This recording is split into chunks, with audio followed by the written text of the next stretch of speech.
On one bright and sunny morning, Johnny and Joey decide to start a business. They both had their own great ideas, so they went their own separate ways. Johnny decided to start a brick-and-mortar store to sell his products.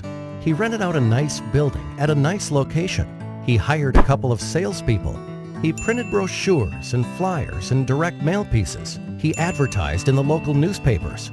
And within a few weeks, Johnny started seeing sales and a lot of local customers.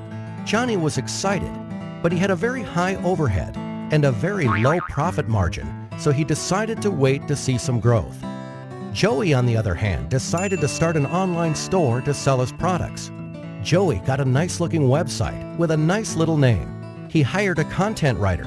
He invested in online marketing and got some help with SEO and email marketing. He advertised on different websites and signed up for pay-per-click advertising. And within a few weeks, Joey started seeing sales and a lot of customers from all over the country. Joey was excited since he had very low overhead and a very high profit margin, and he could not wait to see some growth.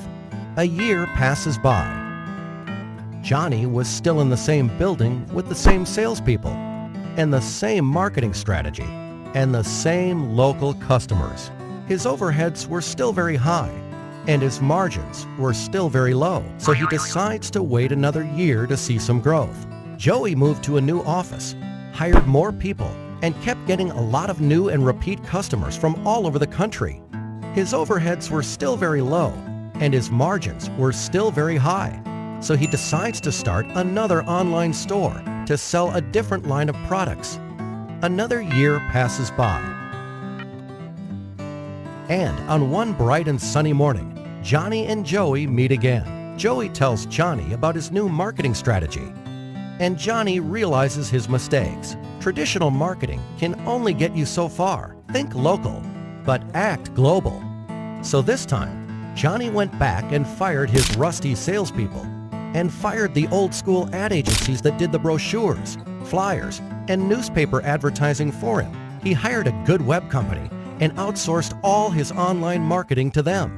And within a few weeks, Johnny was again a happy man to see increased profits and lower overheads. And needless to say, he was very thankful to Joey for pointing him in the right direction.